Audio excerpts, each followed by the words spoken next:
Hi, everyone. Welcome to Talk is Cheap, None Cuts, None Censors. I'm your host, Miss Carrie Baby, live this Monday night with my special guest, Miss Erica Lynn. Shouts out to Clinton, Michigan. Hello. How are you, Miss Carrie, baby? Hi, how are you, Miss Erica? I'm good. I love your energy. Yes, thank you for having me. Thank you for being here and having me a part of your journey as well. And thank you for supporting me on mine. Talk is Cheap is great to have you. And I know you're going to have an amazing story for listeners tonight. So, Miss Erica, just introduce yourself. Tell my listeners more about you and what you do. Hello, everybody. I am Erica Lynn. I am a motivational speaker and a transformation coach. I help women address the issues that are deep down inside of them that has been holding them back, that is preventing them from moving forward in their life. The ultimate goal for you is to live bold, be courageous, and unstoppable. And so I am here to walk with you while you go on your journey. But I didn't always start out this way. I had to go through my journey too. But in the process of going through my healing journey, when I came out on the upside, I said, okay, I got to be a blessing and give back to countless many others who are going through what I just came through, or who are experiencing life and just don't know how to move forward. And so that is how Erica Lynn Speaks arrived. Yes, ma'am. Great. And I'm thankful to have you. So tonight, Miss Lynn, some things we're going to talk about. We talk about a lot of different things on Talk is Cheap, but just dealing with mental health and different traumas that go on in the world is a lot of things we want to focus on tonight is childhood trauma. So with childhood trauma, just a little bit about childhood trauma. I like to bring my guests up to part with factual things, and then we also just include that in your story as well and how you relate to childhood trauma. So childhood trauma is an event that's experienced by a child that threatens their life or a bodily integrity. So it's something that happened at a young age at a child. So we're talking about adolescent age under the age of 13. And it could be anything from molestation, physical abuse, different types of sexual abuse, sexual harassment, verbal abuse that's happening in the home, or emotional abuse. So, Miss Erica, what's your experiences with childhood trauma? Well, I had two different type of experiences. One, my first childhood traumatic experiences was when my mother and my father had separated. I remember going to school when I remember being in elementary school, and my mom and my dad, they would argue all the time, and they would break up, get back together, break up. So one particular day I came home from school and my father had left, but this time he was not going to return. And so that totally devastated me because I just really, really wanted that male father figure in my life to be there, love on me, to nurture me, to teach me how to be a young woman from a father's perspective. And as a result of that, it caused me to always be looking for love, validation, from in just all the wrong places. People that were not my uncle, like, oh, you're my new uncle, or guys that weren't really blood. Oh, this is my cousin. This is family. And in the interim of things, I might have looked at them from my innocent eyes of to being family, but they didn't really look at me that way. And so because of that traumatic experience, I had daddy issues, right? Yep. I had trust issues. I had a hard time like committing. And so then as a result, I started navigating or gravitating to different people. And we had a neighbor that lived near us. And I thought that he was looking at me, a bonus daughter, right? Or a bonus niece or a bonus grandbaby, whatever, because he was much, much older. And I just remember my mom asking him to take me, having me ask him to take me to the store so that I can get some things for dinner for her. And when we were coming back from the grocery store, I went to get in the back seat. And he says, well, why are you sitting in the back seat? Why don't you come and sit in the front seat? I was like, nah, I don't want to. So anyway, I got in the front seat and I sat as closest to the door as I could. And he says, why are you sitting so far to the door? I said, because I want to enjoy the scenery. Now, mind you, this is the scenery that I've seen, all my childhood. So anyway, he reached over, he grabbed me, and he pulled me closer to him. Now, back then there was no center console on the cars and the vehicles back in my day, just one long front seat. And so there was nothing to separate us. And he had really, really long arms. And I just remember bracing my body and my arm, trying to protect myself like I was strong enough. And then he just began touching me and doing inappropriate things.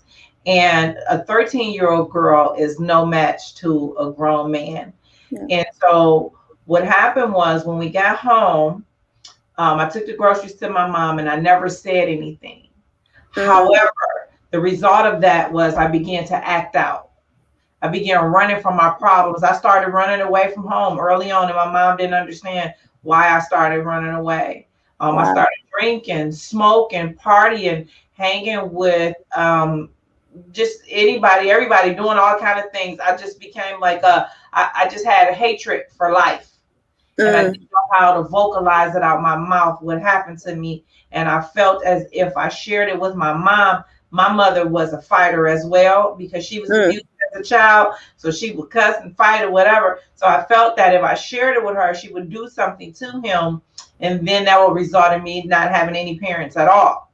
So, so early on, I learned how to shut down and shut everything in without sharing. And so hold on to my emotions until I explode.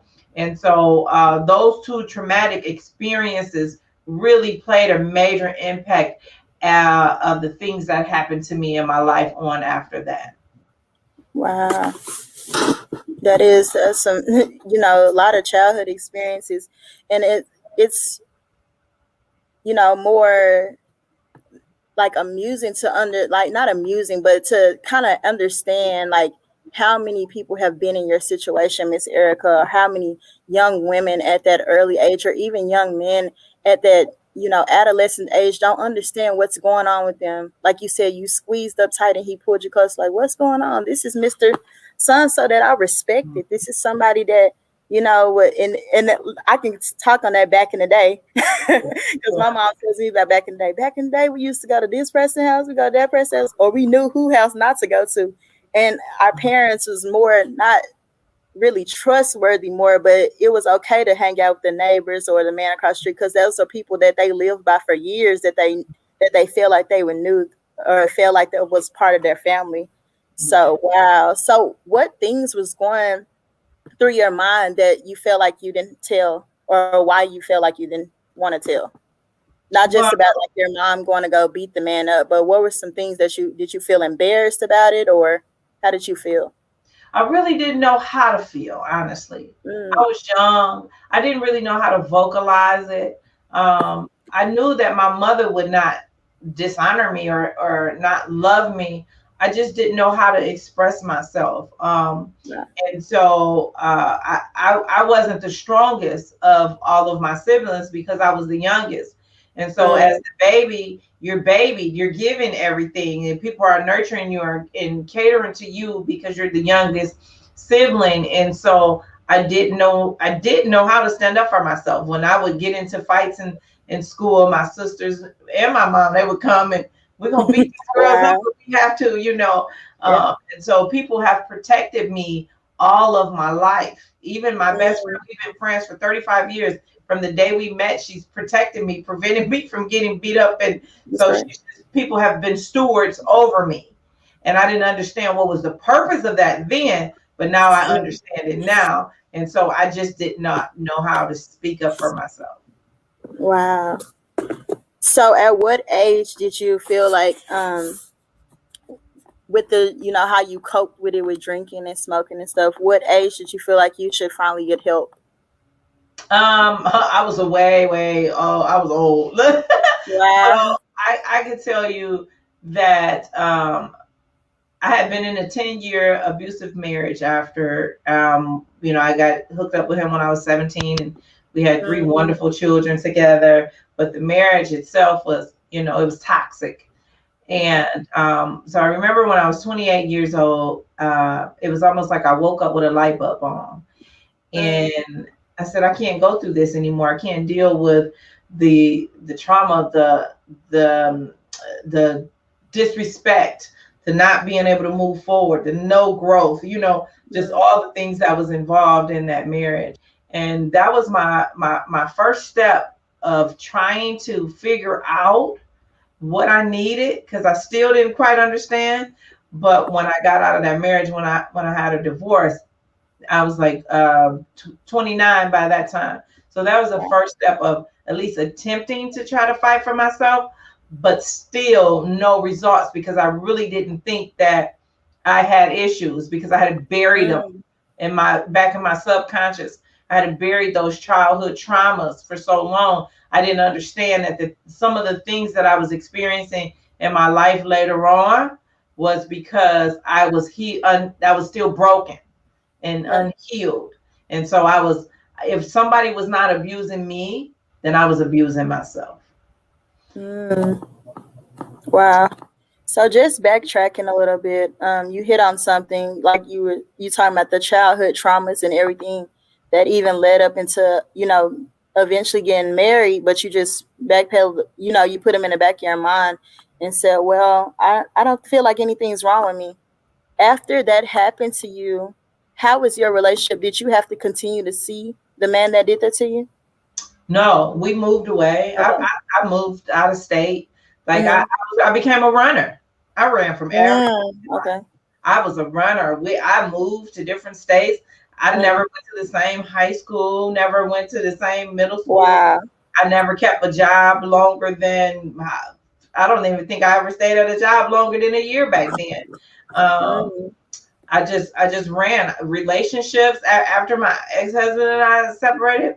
I couldn't hold down a long-term relationship, because first time he yelled at me or things are not going, I'm out. I'm gone. Like I didn't know how to, I didn't know how to stick in there, because I was like, well, when you stick with somebody, this is the result. They abuse you, they mistreat you. Yep. And so the best way to protect yourself is to go. But of course I learned better. What are some things that you experienced while we're gonna say you're running on your move?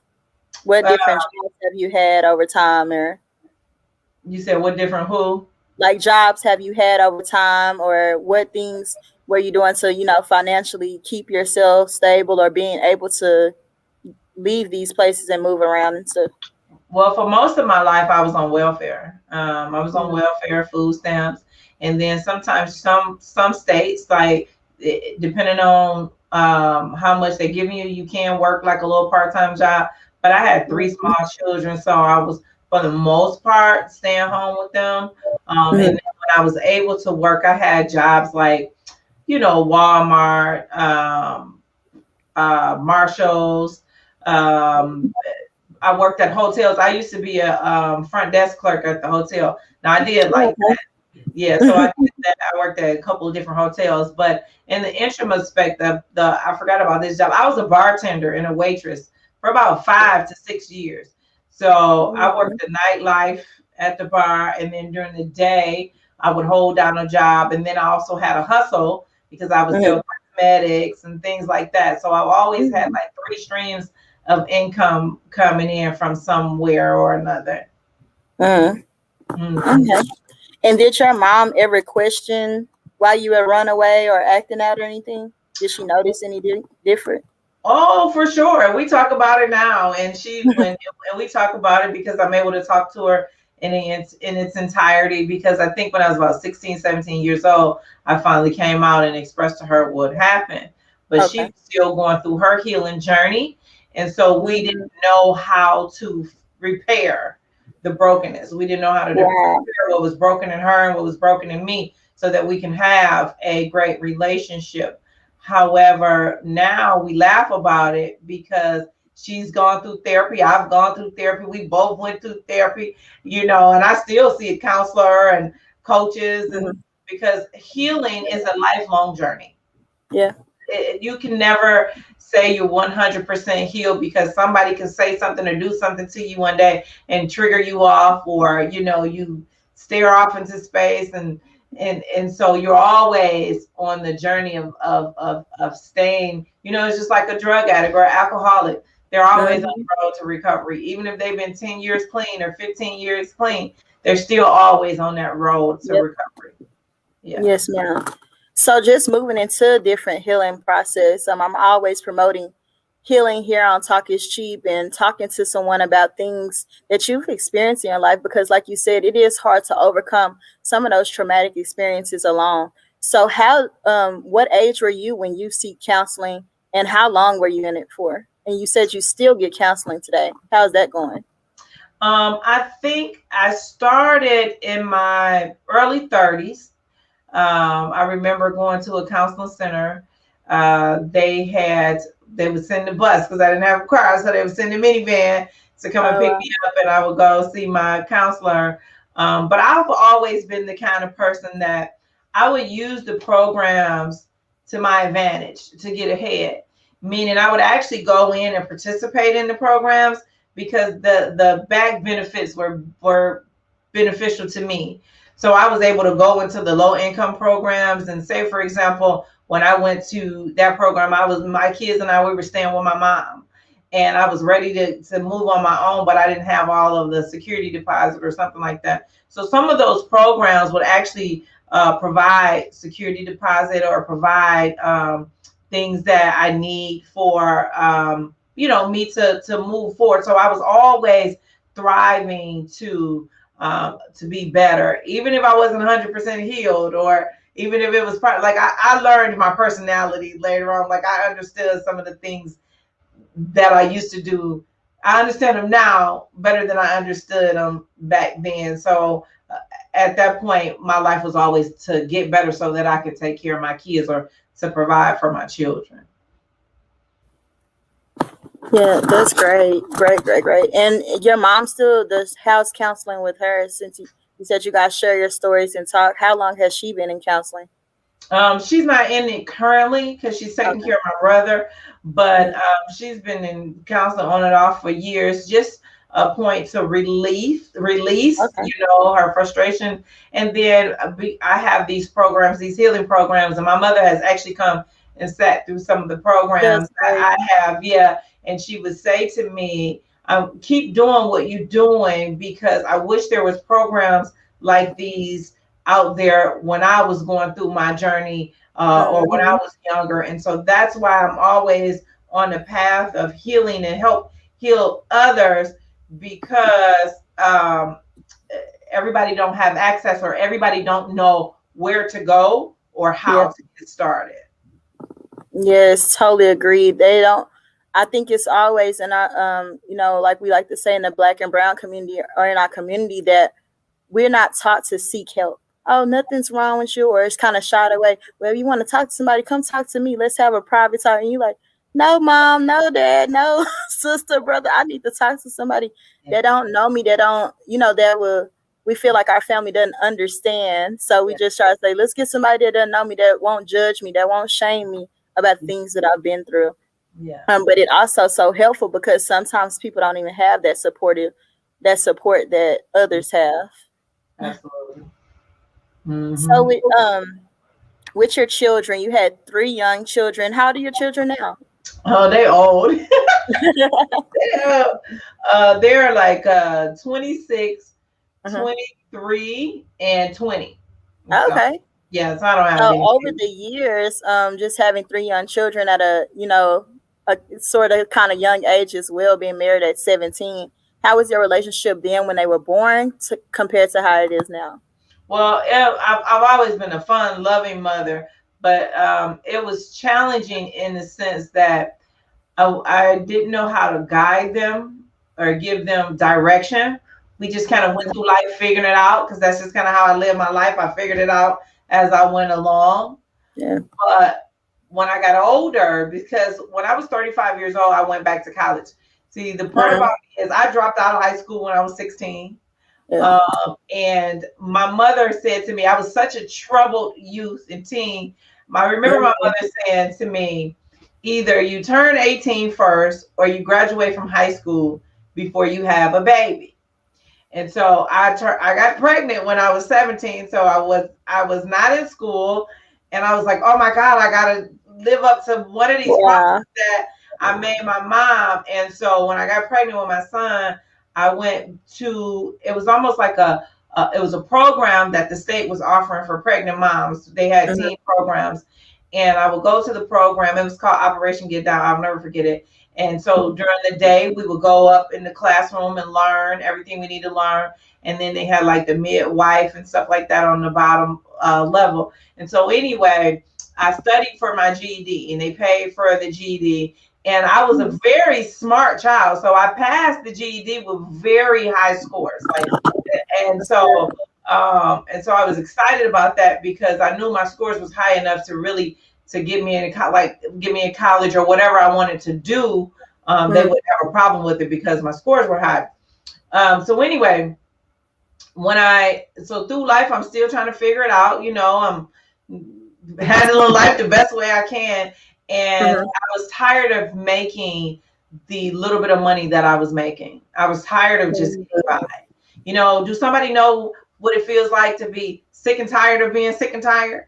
I was sick and tired. I was just tired. I was tired of having to ask other people to do stuff for me, or not knowing where my next meal was going to come from for my kids, or just tired of not knowing that I got the bills paid for the next couple of months, or can't buy a new car because my mindset wasn't adult enough to know that I can afford a car note. You know what I mean?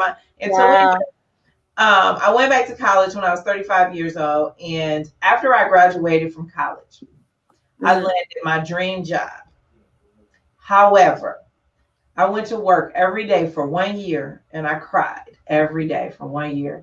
Every morning from 9 in the morning till 11 o'clock a.m. every single day. And at the end of that year, it was time for me to seek help.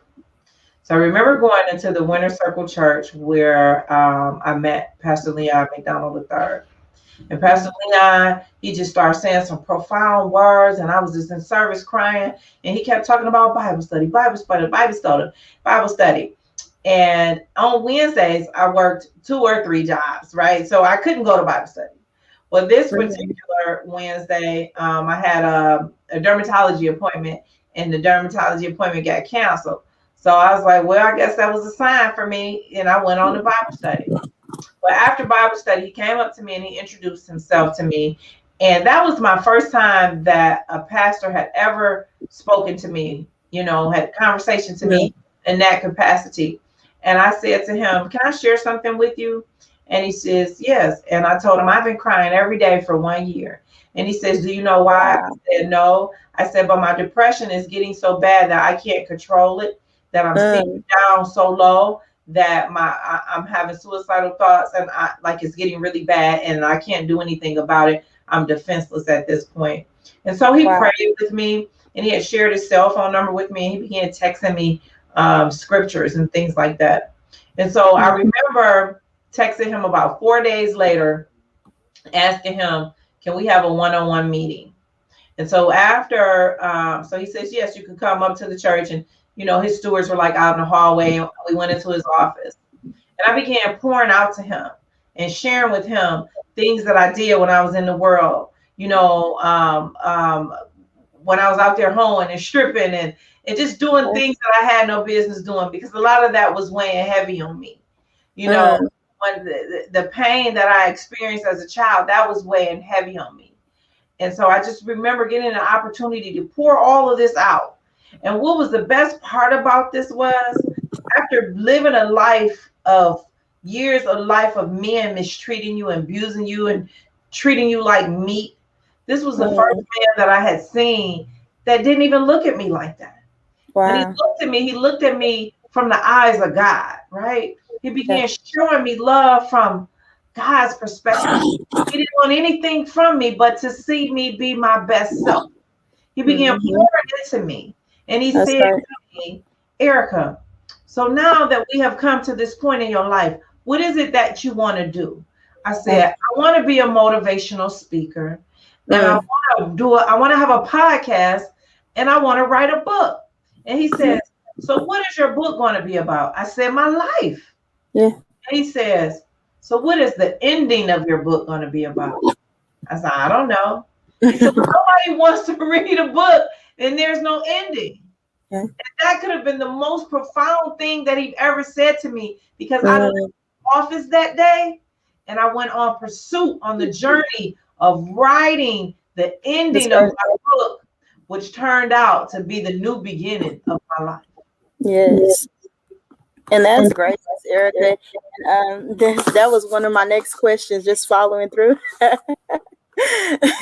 And that's great. And a lot of people don't understand that's where you get your passion from, and continue to motivational speak and get your speaking, get your help as well to help others. So with that being said, what are some things you have helped your clients with, or their experiences that they've come to with you to help them overcome? Oh wow. I had a client that came to me. I didn't even know that she had lost her significant other a couple of months before we had met. Mm. And when we went through her healing journey, she's old, a lot older than I am, beautiful woman. When she went through her healing journey, I helped her start a business because I'm a firm believer in once you go through your healing journey, what's next, right? And Yeah. so I help you go to your next level. I don't just heal you and kick you out there and you left out to the woods to figure out what's next for you in your Mm. life. I help you figure it out. So anyway, we started her own business. And then she decided that now she needed some more credentials to help her learn how to run her business and take her business Wow. to the next level. And so she actually will be graduating from school in the next month or two. That's Um, yeah, so I've helped clients do that. And then I've had a client, this is the funniest thing, right? If anybody had an opportunity to go to ericalynnspeaks.com, you will see my one-on-one coaching is not cheap, right? So I had a client come to me because she had areas in her life that were similar to all of ours, right, from her past, and there was experiences that she didn't heal from, and she was having combative with her mom as an adult. The mom just didn't really want to, go through the healing journey with her, accept the fact that this happened to her, and let's heal together, right? And so I took her. We had our free consultation because I do a free consultation. Then we had our first session and I poured into her and I poured into her. Then we had our second session. I poured into her and I poured into her, gave her homework. Then I never saw her again. Now, mind you, she paid me in full, okay? And I never saw her again. Wow. And I was asking people that know her, where is she? Or is she okay? Did she get COVID? Did she, And I received a phone call from her about 3 weeks ago. Wow. And she says, I just want you to know that you have blessed me in just those 3 conversations. You have changed my life. I have changed. I have addressed the issues that we were talking about. I mean, I've moved forward. She said, I love you, and anything that I could do for you, you please let me know. And I was up here all this time thinking that I failed as a coach by her not completing all her sessions. But sometimes it takes 1 or 2 conversations to reach a person, to touch them. And in turn, she turned around and called me and gave me the biggest blessing. So I was blessed that I did what I set out to do. I mean, I can tell you countless stories, but those are the 2 that That's really, great. really stand out to me the most at this moment. That's great. Great, great, great. So what are some things that you struggle with starting motivational speaking? What do you think one of the hardest things is? Well, in the beginning, first of all, I didn't like the sound of my own voice. So many people will experience that when you decide to step out and become a speaker, teacher, whatever it is that you have to be in front of other people. The fear, the sound of your own voice, because you think that you need to sound like Les Brown, or for me, with Lisa Nichols, or I used to listen to a lot of pastors, so I would sound like a pastor. But I just remember that my pastor, Leon, had said to me, I was telling him all the things that I was doing great that first year that I launched the business and I launched the podcast. And he said to me, I can't wait until you find your own voice. Wow. That's my prayer for you, to find your own voice. And I didn't understand what he meant until now. That what he meant was this: be secure in who you are, right? Yes. Be comfortable with who God made you. Be comfortable with the way you sound. I don't have to sound like somebody else. I don't have to sound like a pastor. I don't have to sound like Miss Carrie Baby. I don't have to sound like my mom, right? I don't have to sound like Beyonce or Steve Harvey. All I have to sound like is Erica Lynn Speaks. I have to be Yes. comfortable with Erica Lynn Speaks. So when I get on that stage and I open my mouth and I have a conversation with someone or share my story or share their vision with them, be comfortable in who Yes, God ma'am. made me. Because Yes. when you become comfortable with who you are, your story is going to somebody is going to relate to it. It's going to touch Yes. somebody and it's going to help change their life.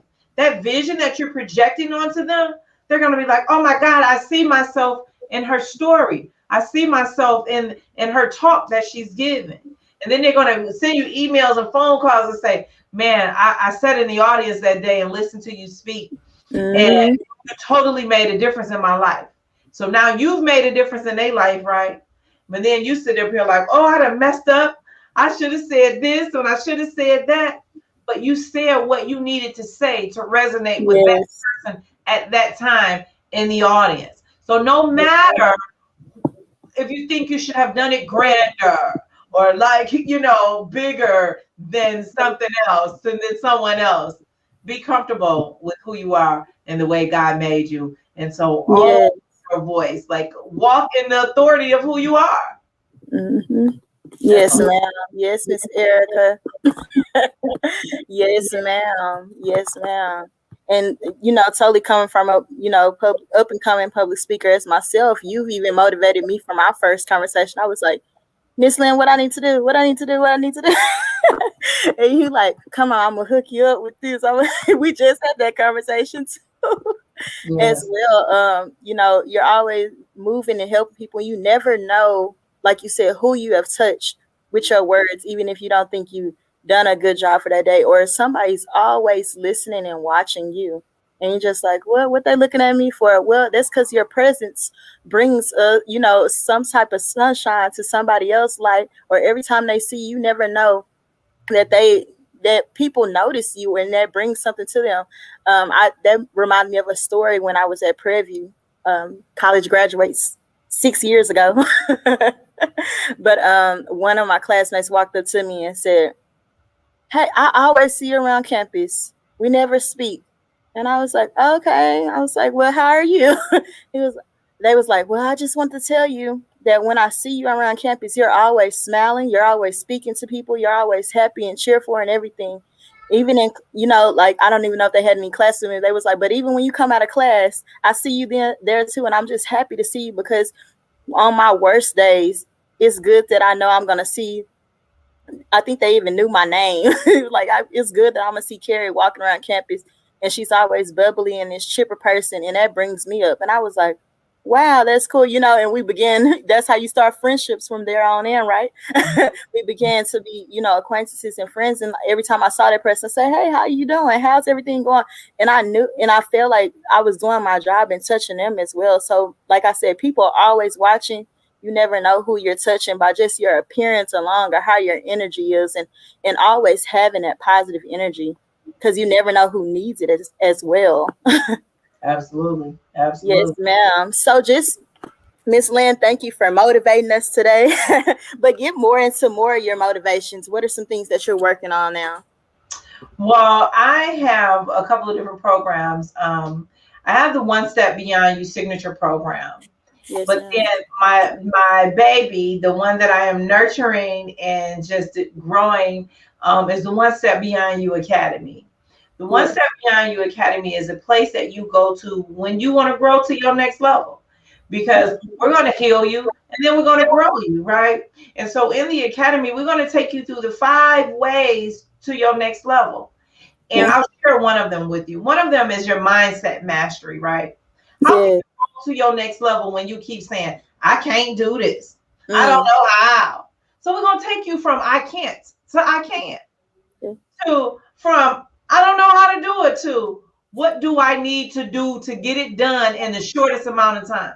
yes, Begin to shift your mind and shift your thought process, you can and will accomplish whatever it is that you want to accomplish.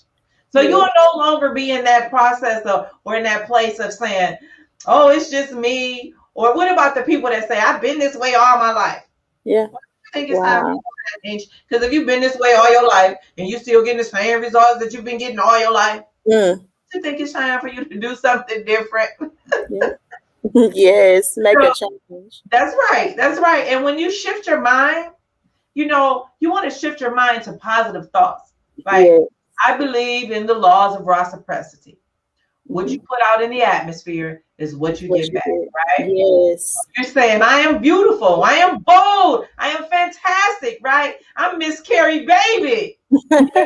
So you put that out in the atmosphere. And when you put it Yes. out, your actions, the way you live your life, it follows behind the things you speak out of your mouth. Yes. The Bible says is the life and death of the tongue, of what you put out your mouth. So if Mm-hmm. you gonna put negative things out your mouth, talk negative stuff about people, and don't say good things about yourself, then your action, your persona, your aura is gonna follow the negative things that come out of your mouth. But when you start saying, I'm Miss Carrie Baby, I'm the number one podcast host, I'm Yeah. changing lives, I'm motivating other people, I'm bringing in streams of income, I'm going to my Yeah. next level, and I am unstoppable. And guess what, Carrie? Your actions is going to follow behind the things that you bring out of your mouth. Mm. And Great. so, it's, Yes. yeah. So, Also, Miss Lynn, I'm tell me sorry. about this, the new healing box. Yes. Oh, my healing box. Well, I almost forgot. Thank you. Erica Lynn Speaks Healing Box is all is I used to call it the all things seven, right? It has 7 items in it. And each item pertains to your healing process Yes. from the 7 techniques of healing book, right? So now you got 7 techniques in a box that has 7 items in it. And these techniques, you don't have to just use them in your healing journey, but you can use these principles in your life and the things that you want to change, you want to grow. You could apply these principles to a lot of different areas in your life. So now you got the 7 techniques of healing blocks. You got the candles, you got the oil, you got the special card that I put in there in the letter. Um, Yes. and then I have an album I did called Never Give Up, right? Because Mm. oftentimes we want to give up because of our pain and our trauma and things have affected us in some kind of Yeah. way. And we just want to throw in the towel and give it on up.